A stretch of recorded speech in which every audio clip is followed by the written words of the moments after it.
Hello, ladies and gentlemen and Pokemon trainers. Welcome back to round 4 of the Collector Store Challenge Cup here in St. Peters, Missouri. I'm Jared Carpenter, joined by my co-host Leonard Kraft, and we have an excellent Game 4 between Matthew and one of our seniors, Calvin. Yeah, I'm excited to see this one. Sometimes we get to feature these seniors at the Collector Store, and it's always awesome to be able to do that, but sometimes we always have to feature the seniors matches playing against other seniors because sometimes the Masters Division takes priority, but this is one of those rare opportunities where Calvin is killing it, 2-1, fighting against the other seniors, and now has an opportunity to fight against the Masters here in the final round. And Calvin's got a real scary team. Miraidon Dondozo, this combination was very effective at the World Championships this last year, going all the way to top cut. Meanwhile, Matt has a pretty cool team as well with Calyrex-Ice and Pelipper, a Rain Ice Rider team. So it should be a good match between these two trainers. Yeah, I'm definitely interested in seeing this Calyrex-Ice Rider. We got to showcase the Shadow Rider version earlier today in the stream, and now we have the Ice Rider coming in. For those not as aware, Ice Rider being a much slower and physically oriented version, but still doing massive damage, spread damage with that Glacial Lance. Yeah, Glacial Lance would love to hit this Miraidon. A Dragon type can hit it for super effective damage, as well as that Dragonite. The Calyrex also has high horsepower to hit the Chi-Yu and Gholdengo for heavy damage as well, though it really does not like fighting Dondozo. Dondozo loves fighting against Ice Rider, so big question is, what are the answers to Dondozo on Matt's team? And although Amoonguss is present, it does not have the clear Smog move, so that means I won't have an easy button to just remove the Dondozo's boost with no trouble. We'll likely just have to make effective damage trades. For example, one thing you can do is use Spore into the Dondozo to force it to use its Terrestrialization to become Grass type. That makes it weak to the Calyrex-Ice Rider, so we'll have to see how Calvin decides to play this, but I would expect something like Miraidon, Dondozo, Tatsugiri, and then maybe Chi-Yu, potentially Dragonite, potentially Gholdengo. Well, I guess that's all the Pokemon there that could be potentially brought, but we'll have to see what the trainers actually decide what to bring. They're the ones who have to make the decision. Yeah, absolutely. As we go into Game 1 of the 4th round here, we have Dondozo and Miraidon coming in for Calvin versus the Landorus, Incarnate, and Raging Bolt of Matt. Matt definitely likes seeing that Dondozo out, wanting to take advantage of the electric super effective hits into that Dondozo as it's currently a water type. But we'll see what they want to go for on this turn 1. Yeah, the Miraidon here, the Assault Vest, so won't be locking itself into anything with a choice item, but still a relatively safe Volt Switch into the Raging Bolt and combined with Dondozo then to Wave Crash into the Landorus to be fairly safe. You'd probably have to commit your Terrestrialization on Dondozo for that though, and the Raging Bolt could just protect itself as we see Matt has opted to do. So the Dondozo here can do some good work, but it has to be careful. Like if you just immediately go all in with it, and you for example, whiff Wave Crash into the Landorus Protect, maybe now the Raging Bolt can use Draco Meteor into Dondozo a bunch, and thanks to Dondozo's Unaware, it'll actually take increased damage or it'll take the same amount of damage from Draco Meteor, even with the special attack drop. So, no Volt Switch required, instead just immediately combining the Dondozo and Tatsugiri. Yeah, absolutely. Going for an immediate, just hard switch out there, which, considering that this Raging Bolt, I believe it clicked Protect, was a really good play, allowing the switch to happen. Yeah, double Protect on the side of Matt, and just letting this Dondozo get set up for free. That was a pretty aggressive Wave Crash with no Terrestrialization. If Thunderbolt had come out into the Dondozo, then it would have dealt a lot of damage with the booster energy and the electric terrain boosting the Thunderbolt attack. But now you can play it pretty safe. The Raging Bolt actually failed its Protect last turn, so if you wanted to, you could go for a Protect this turn as well. But I imagine this will probably just be a Thunderbolt into the Dondozo. Keep Calvin honest. Say, hey, you're going to have to Terrestrialize this thing. I'm going to make you do it just now. Just get that out of the way. And that will set it up for the Ice Rider Calyrex later on. But I think the big question is how much damage can Dondozo just toss around here? It is does have 2 stages of increased attack thanks to Tatsugiri's commander. And if it uses Order Up, then it will gain even more attack. So I'll have to see what happens here. Landorus decides to retreat.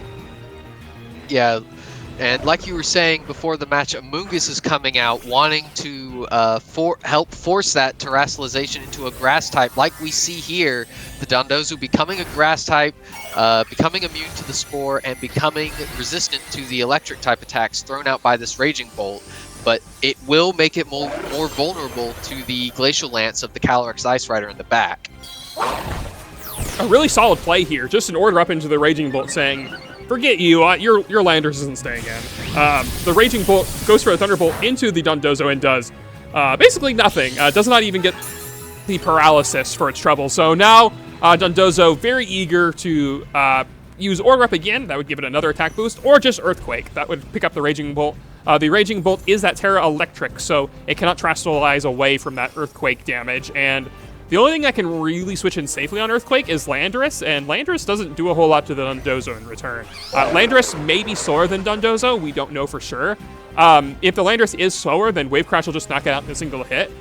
Sludge Bomb at least could do some damage to the Dondozo before going down, but actually Dondozo just deciding to protect itself this turn. Yeah, Dondozo has leftovers and is saying, hey, I know that you have a Glacial Lance in the back that could do a lot of damage, so I'm just going to take the free chance to get some healing. You're not going to side Pollen Puff your Raging Bolt here. Makes the correct read on the turn and gets rewarded with a little bit more HP from the leftovers as a result. Yep, 1/16 of your HP. You're not going to complain about that. Now Raging Bolt is still under pressure from this Earthquake. Order Up would still also be pressuring. I'm not sure if 2 Earthquakes would knock out the Amoonguss. The Amoonguss is holding that Rocky Helmet item, so if it had Citrus Berry, it definitely could survive that combination attack, but otherwise, not so likely. I anticipate Dondozo can probably get a KO here with something, no matter what it wants to go for, and yeah, just that Earthquake, that's going to finish off the Raging Bolt. Yeah, and so Raging Bolt goes down, and Amoonguss looks like it'll survive too. It could be a roll. It's a little bit unclear at the moment. But Pollen Puff goes into the Dondozo doing just a little bit of chip damage, but the leftovers is helping to mitigate that wonderfully. Yeah, now if you're mad, I think you have to go into the Ice Rider. You probably have to set Trick Room. You probably have to Pollen Puff again. And then maybe you can make damage trades by going for Pollen Puff into Ice Rider to heal it consistently. Preventing the Dondozo from just protecting because you don't want to give a free turn away to the Pollen Puff, but still, this is not especially clear how you get through this. Although the Glacial Lance will deal heavy damage to the Dondozo, it's not going to knock it out in a single hit unless there's a critical hit. So yeah, we actually just see a Wave Crash from Dondozo. Wow, that's going to do a lot. Oh, that's massive damage. This Dondozo is at +3 attack right now. Doesn't fall for the Protect on the Amoonguss, going for massive damage. But the Trick Room does go up. So we'll see how well this Dondozo is going to be able to handle the attacks heading its way. Yeah, it realistically needs to survive several turns here. If the Calyrex-Ice gets out of this with a lot of HP, and it gets out of it with multiple Trick Room turns available, then that could be really, really bad for the Miraidon in the back, which can't protect. The Tatsugiri that's also combined with the Dondozo right now also can't protect. So if Calyrex gets an attack boost with Glacial Lance and there's sufficient amounts of Trick Room left, then this Dondozo could, then this Calyrex-Ice could run away with the game. But it won't fall in a single hit here. Instead, ooh, the Amoonguss does go down to a critical hit. Yeah, that's pretty massive here. The Amoonguss able to do some redirection, potentially protecting this Calyrex-Ice Rider. Also, the Calyrex-Ice is not going to be able to get any more healing from the Pollen Puffs. So the Calyrex-Ice is just stuck at the amount of health it's at with just a few more turns of Trick Room. Yeah, we do see Earth Power. Yeah, I was going to say, you target the Dondozo here. Never any reason to target Tatsugiri while you've got Dondozo on the field. You will never, ever, ever, ever, ever be able to hit the Tatsugiri unless the Dondozo goes down. So you just always attack the Dondozo. But Dondozo, realizing that, goes for a Protect.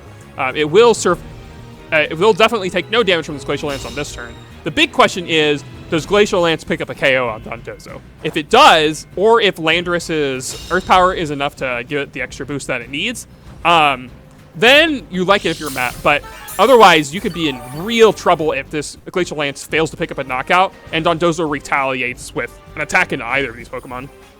Yeah, it's going to be real close with this Glacial Lance. I don't remember exactly how much it did the first time it connected, but the leftover ship healing has been adding up over several turns. Dondozo's not going to try to go for a double protect, thinks he can survive this regardless, and he does go down here. The Dondozo faints, making the Tatsugiri exposed to the response from the Landorus here. Yeah, Landorus here likely to get off an Earth Power into the Tatsugiri. Oh, actually, just Sludge Bomb. Not especially important one way or another. Either way, definitely in KO range of Glacial Lance. If you're Calvin, you cannot go into Miraidon. That's just 2 KOs with Glacial Lance. So it is the last Pokemon here, Gholdengo. That's a Glacial Lance resist. And if Gholdengo gets off a Make It Rain, then it would KO both Pokemon thanks to its Choice Specs item.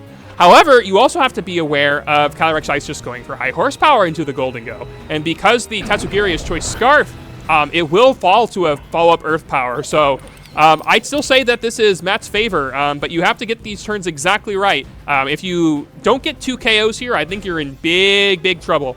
So can you do it with these 2 Pokemon? You have to be very mindful of this Make It Rain from Gholdengo.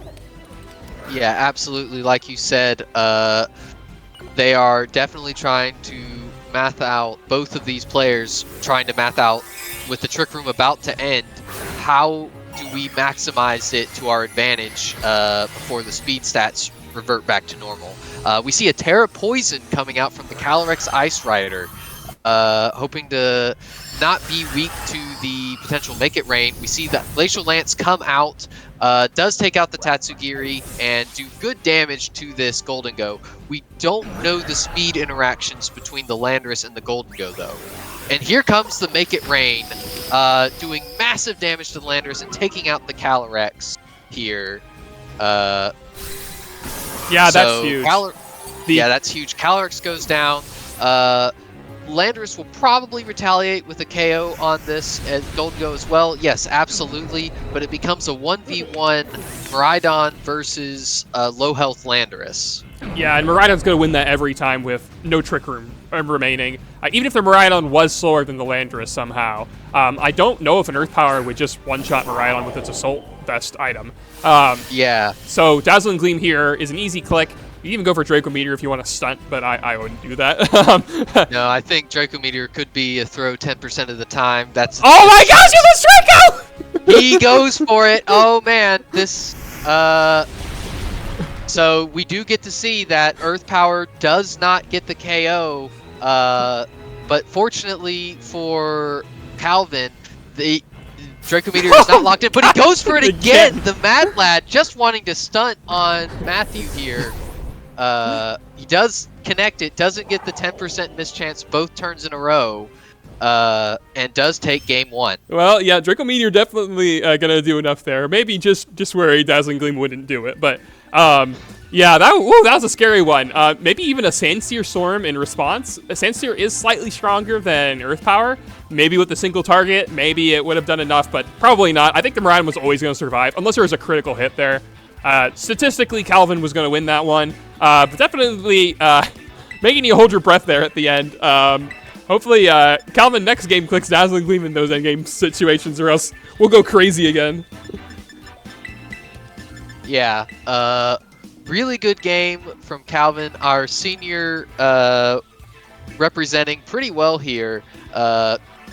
And both players have to decide how they want to make their adjustments. Dondozo really coming in and putting in so much work, getting all of the reads correct that game. Yeah, Dondozo really well done. Dondozo was super well played by Calvin. I think it did everything right. The Dondozo not only did it just attack everywhere that it was supposed to attack, just completely understanding what Matt's defensive counterplay was. Not only that, but it also was able to stall enough Trick Room turns there for the Miraidon to win there in the end game. So I'm expecting Dondozo again, and yeah, it's paired up with Miraidon. Yeah, we see the exact same lead from Calvin as game 1, while Matt decides to go for the Calyrex option here at the start. So it could potentially go for an immediate Trick Room. It has the redirection from Amoonguss, or the potential to just say, hey, I'm going to fake you out and just go for Protect and Spore. Well, no, Spore wouldn't work with the Electric Terrain. My apologies. Yeah, the Electric Terrain being real clutch here for 2 reasons. Not only can you not just sneak a Spore in, but also it means that Dondozo doesn't have to Terrastalize, which means that the Dondozo is resisting these Glacial Lances, and high horsepower is going to do very, very low damage to a combined Dondozo. So fairly straightforward Volt Switch plus attack play from Dondozo I think is really safe. Even if Amoonguss goes for Rage Powder and you take a Volt Switch like Order Up, that's still favorable. I think you should be able to whittle away at this Amoonguss enough, but actually, we actually just see a Terra Fairy from the Miraidon starting out.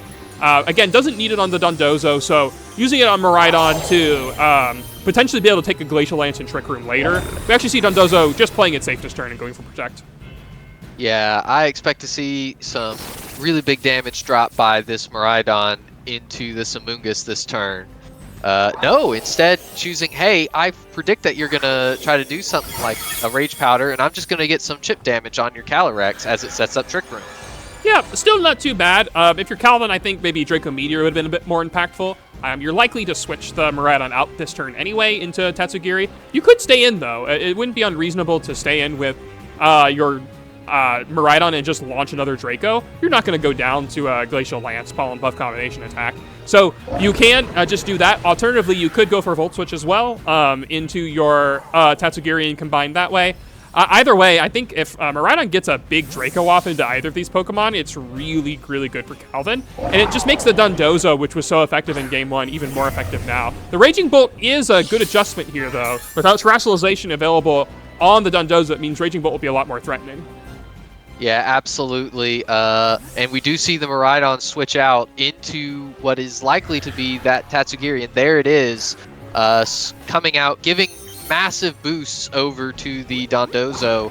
But like you said, suddenly it doesn't have the option to Terrastalize into a grass type to protect it from these electric moves from the Raging Bolt. And with the electric terrain on the field and the photosynthesis boost, this Raging Bolt is going to put the pain down on this Dondozo.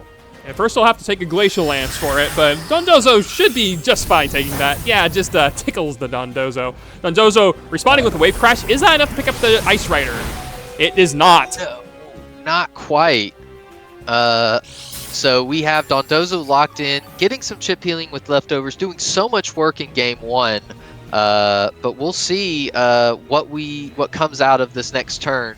I think Matt definitely wants to use this Raging Bolt to get this Dondozo off the field as soon as possible. Yeah, the downside of Terrestrializing with Miraidon so straightforwardly and just going for it straight away is that now you have to deal with this electric type attack from the Raging Bolt. If a combination attack from Calyrex and Raging Bolt is enough to pick up the Dondozo, then that's huge. We'll have to see what happens, though. Glacial Lance comes out first. Is Thunderbolt going to do enough? Yeah, I really do suspect it will. Maybe another turn of leftover chip healing could have helped, but yeah, Dondozo just goes straight down here.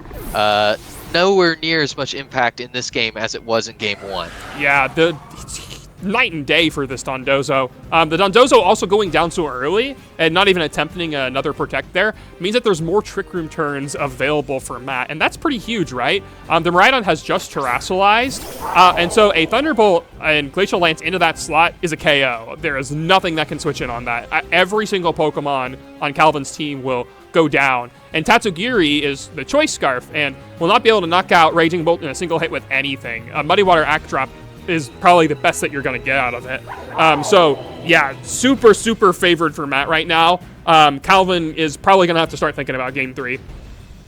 Yeah, it's looking pretty dire for him right now. But maybe he can pull off a miracle here, but I just don't quite see the path forward for him. This Glacial Lance is not going to take out either Pokemon. The Calyrex not getting any attack boost, but that's a very, very slim silver lining as Miraidon goes down to this Terra boosted, Electric Terrain boosted, Photosynthesis boosted Thunderbolt from this Raging Bolt. So many boosts, and the Raging Bolt here, as opposed to Game 1 where it didn't really do a whole lot, has just been like clutch here in Game 2. Does get an accuracy drop, so Probably doesn't have such an easy, like, oh, I just attack with Raging Bolt, I just do something with Amoonguss. But Raging Bolt still is in a great spot. Landorus is also in a great spot. Landorus can come in and Earth Power the Tatsugiri. That's going to pick up a KO. It can also Earth Power a potential last slot Gholdengo, and it shouldn't faint in a single hit to Make It Rain. If the Gholdengo does lock into Make It Rain as well, then the Make It Rain will, even if it knocks out Landorus in a single hit, it will not knock out Raging Bolt in probably 3 or 4 hits. So you'd have to take so many special attack drops to get that done, and then Amoonguss can come in and Pollen Puff. It's just not happening. I think you just throw 2 attacks to Tatsugiri, and I think you've got this in the bag. Yeah, I think Calvin's only chance is to get some very clutch Muddy Water accuracy drops into misses. So we'll see if the Thunderbolt, and it does miss. Thunderbolt does miss, keeping this game alive for now. We'll see another Muddy Water come out after this, Make It Rain, doing good damage to this Raging Bolt, and dropping the attack stat of this Gholdengo. Yeah, that was a little sus there. I think you probably should have thrown that Earth Power at the Tatsugiri's way as well. Now the Raging Bolt is at low HP. It got another accuracy drop for its trouble, and Trick Room is over. Now the Tatsugiri will outspeed both of these Pokemon. Although Tatsugiri will fall to a Thunderclap, you actually have to hit the Thunderclap. Earth Power will, again, one-shot the Gholdengo, but you can't allow the Muddy Water to hit your Landorus first, because that could get another accuracy drop too. So there's surely some way that Matt can guarantee this game, but you have to look for it, and it looks like just hoping that the Thunderclap hits, but it does. Yeah, that I think seals the game. It was a long shot for Calvin, getting those accuracy drops and needing the Thunderclap to miss, but now we see the Earth Power go into this Gholdengo and just get a clean one-hit knockout on it, and that takes us into game number 3. Yeah, Matt should have been winning that one, the vast majority of the time. Even if the Raging Bolt misses Thunderclap, Muddy Water would have to crit the Landorus or get another accuracy drop for Earth Power to not KO the Gholdengo, and you need it for it to not KO the Gholdengo because Amoonguss can finish off the Tatsugiri with just a Pollen Puff. Good play there by Matt. I think if you're Calvin, you just go back to that game 1 strategy, and you just don't commit too much early. I think that was the big downside that Calvin had there in game 2. Had a really, really strong turn 1. The lead was just so favorable for him, but I think you didn't need to commit your Terrestrialization on Miraidon so early, or if you were going to commit it, then just go ahead and go for Draco Meteor. Just deal heavy, heavy damage if you're going to throw a bunch of attack that way. Otherwise, just like a Volt Switch into Tatsugiri and order up into the Amoonguss, and then just order up again, or Earthquake, I think would be fine for you. You'll weather the Trick Room initially, and then your Miraidon and Gholdengo out of Trick Room can clutch it out in the end. So if I'm Matt, I don't really like how the start of game 2 went, but I really, really like how the middle of game 2 went. So you want to recreate that position, and forcing the Dondozo to combine without its Terra would be an excellent way to do that. Yeah, absolutely. That Terra Grass was so clutch in game number 1 on that Dondozo, and it not having the flexibility to do that in game 2 really hampered it. We see Matt appears to be preparing the exact same lead, wanting to get that Trick Room up immediately in this game number 3. Calvin already secured the seniors division, as I understand it, but Matt is fighting for his chance at the top 4 in the masters division here. Definitely wants to take advantage of his position right here, get one more win, and go 3-1 in this round 4. Looks like it's the same leads to start off with, Miraidon and Dondozo versus Calyrex-Ice and Amoonguss. So the big question is, will Calvin do the same thing turn 1? If it's not the same thing turn 1, then I think that Calvin can potentially get a whole lot more ground out of this. Even just launching like a raw Draco and not even terrestrializing to the Terra Fairy, and just saying, you know what, your Calyrex is probably likely to go for Trick Room. And even if it doesn't, it just goes for Glacial Lance straight away. You might get an attack boost, but my Dondozo will be able to ignore that thanks to my Unaware. And if I trade a whole bunch of damage into Amoonguss, for example, maybe that's good enough as a trade. So we'll have to see how this turn 1 adjusts from Calvin. Did predict the Rage Powder last time and got a little bit of chip damage with Dazzling Gleam, but it wasn't enough for the follow-up Wave Crash to pick up the KO. So I really would like to see Calvin here adjust with either a Volt Switch or a Draco Meteor.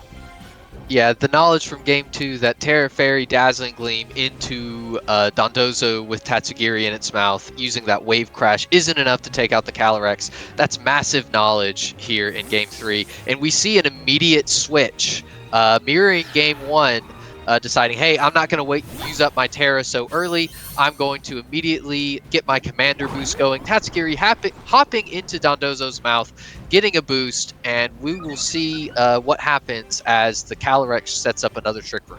I do think that was a bit of a missed opportunity for a Volt Switch. The Volt Switch wouldn't have done very much damage into the Amoonguss, but we saw that Earthquake was a relative 3-hit KO. Any bit of damage onto the Amoonguss could matter for later. We'll have to see if it comes up, though. Order Up into the Amoonguss will deal some damage and increase the Dondozo's attack stat. So this is the board position we saw from Game 2, where now the Amoonguss and Calyrex can't do very much damage to the Dondozo, and it's going to be tricky for Matt to find a way to get Raging Bolt in without taking a lot of damage coming in. Yeah, absolutely. That Dondozo getting starting to boost up even more with that Order Up, as suddenly Matt definitely wants to get the Raging Bolt back in, but it's not really necessarily a safe switch in. Earthquake on the Dondozo is promising huge damage if the Raging Bolt ever switches in unsafely. Spore can't be used, so there's no need to click Terra Grass right now. So it's just a really big risk going into this Dondozo right now. Yep, Amoonguss switching out into that Raging Bolt. Will it be the Earthquake coming out? Earthquake probably won't pick up a 1-hit KO onto the Raging Bolt, even with the attack boost, but still it's going to deal heavy damage. We're going to see, though. Maybe the Dondozo will just protect this turn. No protects, though. Yeah, going for that Glacial Lance. We saw it didn't do much last game. It's not doing much this game into the Water type. And there's the Earthquake. So big damage into this Raging Bolt. It did not switch in safely. And with the with the critical hit, the Raging Bolt just goes down. Yeah, that is devastating. At least if Matt can bring in Raging Bolt, even if it has like 1 health left, at least you can go for Thunderbolt Glacial Lance, and now you force the Dondozo to Terrasilize. If you at least force that, now the Dondozo doesn't have to Terrasilize, and that's so huge. The Dondozo now should just be able to launch Wave Crashes left and right. I think you just, as long as you're Calvin, just don't get ahead of yourself. I think you can still slow play this. Just protect your Dondozo this turn. Wait for Trick Room to expire, and then a Wave Crash into this Calyrex and get rid of it. And then your Miraidon, your Gholdengo, I think you'll just be able to win the damage trace from here. But that was such a huge Earthquake. Yeah, that Earthquake getting that critical hit, I'm not positive how much that mattered. Getting that extra boost to, I believe it was attack from the Curly Tatsugiri with the Order Up, maybe have made the difference there. But we see a Terrasalization coming out on the side of Matt here, going for the Terra Poison on his Landorus, wanting to not take super effective damage from the Wave Crash. So we will see and there's that Protect, like you said, slow playing it. Yeah, really smart play there from Calvin. Not only do you get an extra turn of Leftovers recovery like this, but you catch a mistake from Matt. Going for the Terrasalization like that now means that you are just pinned by Earthquake. Like, you just have to take an Earthquake. Not to mention, like, these two attacks are not going to KO Dondozo. Like, there's no way. You would need probably a critical hit with both, honestly. But Dondozo's just at full HP, and being able to respond with an Earthquake, like, imagine you protect your Landorus, you cover for that play. So what? Now the Calyrex takes more damage from Earthquake, and the Glacial Lance is just not going to do enough to, like, make a meaningful impact. So you have to attack with your Landorus, and we see that's just dealing no damage. Sludge Bomb will follow up, though. Yeah, let's see how much the Sludge Bomb will do into this Dondozo. Man, even both of those attacks together, Dondozo's still at above half HP. And here comes the Earthquake. Landorus just goes straight down, and Calyrex is heavily weakened. Yeah, the Landorus going down, you've lost your Terrestrialization. Amoonguss plus Calyrex-Ice, I guess if you're going to have a Pokemon combination against Dondozo, these are not bad ones to have. But it's still going to be tricky. If Amoonguss goes for Pollen Puff, the Dondozo could follow up with another Order Up, and then you can Terrestrialize your Dondozo on the following turn, and just pick off the remaining HP on Calyrex, using Terra Grass to ignore the Rage Powder. You can also just protect your Dondozo this turn. Is Electric Terrain gone yet? I don't think it is, right? No, it's got one more turn. And so this is where things get very interesting, because the Electric Terrain is preventing a Spore from coming into this Dondozo, but the Electric Terrain is synced up with the Trick Room, or nearly so. And so once the Electric Terrain ends, the Trick Room will soon follow suit, allowing the Dondozo to finally take advantage of the doubled speed and go first. So here we have the Twisted Dimensions returning to normal and the electricity disappearing. So Dondozo is going to go first, but is vulnerable to that Spore. Yeah, but even if, like, I think you probably could say, if you're Calvin, like, I'm just not even going to bother committing my Terrestrialization. Like, you can put me to sleep, sure, but so what? Like, you can't actually knock me out, like, ever. It's going to take you so many turns to actually get this KO. Going from the Wave Crash into the Calyrex might have been a little bit, like, you're probably not actually going to get away with that one. Now you can hear the Calyrex back to full. Order Up into the Amoonguss. Would have put it in KO range of another Earthquake, and then you don't have to worry about the Amoonguss, like, just healing it forever. Typically, if you have a Pokemon that can, like, heal the ally, you want to target the Pokemon that can heal first. But again, it doesn't really matter. Like the Dondozo does not have to Terrestrialize here. You just have to be patient. And the Dondozo, like, it's just not going to take enough damage from these attacks. Yeah, I'm actually a little bit concerned about Matt just hammering down on the Glacial Lance button, because he only has 3 uses of that move left. It's very rare in VGC to see PowerPoints come into play like this, but this Dondozo just isn't taking damage. I think Matt needs to switch to high horsepower going forward here. Yeah, it'll do about as much damage. Glacial Lance is, I think, very, very slightly stronger than high horsepower into Dondozo, despite being your resist. Looks like, yeah, just giving up, though, saying, yeah, even if I can beat this Dondozo, it's just going to take me 700 years. You can have the win, Calvin. Yeah. Excellent game by Calvin, really making the good adjustment there in Game 3 to keep the Terrestrialization in his back pocket, and then accurately making the predicts on the switches, getting that Order Up boost into the Earthquake when the Raging Bolt switched in, just able to easily stay ahead of the curve and get the win. Yeah, so with Calvin winning that last game, ending this tournament run at 3-1, potentially could have been in contention for top cut were it not for his age division. So really, props to Calvin there. It's hard to do that in a division like that you're below in. So good stuff to him. It does mean that Matt is eliminated from this tournament. So we'll have to see who among the 3-1s will make it into the top 4 of this bracket later on. So we'll go ahead and we'll cut to a break now. But when we return, we will have the top 4 here at the League Challenge here at the Collector Store in St. Peters, Missouri.